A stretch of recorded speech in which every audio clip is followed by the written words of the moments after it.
السلام عليكم ورحمة الله وبركاته.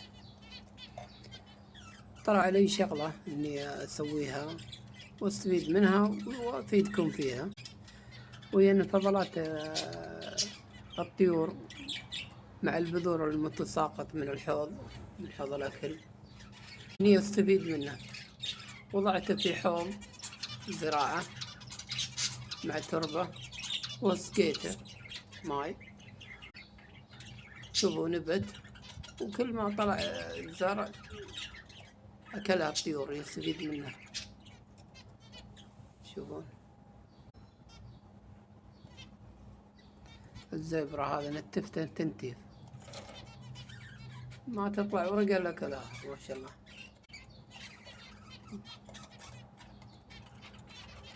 السلام عليكم.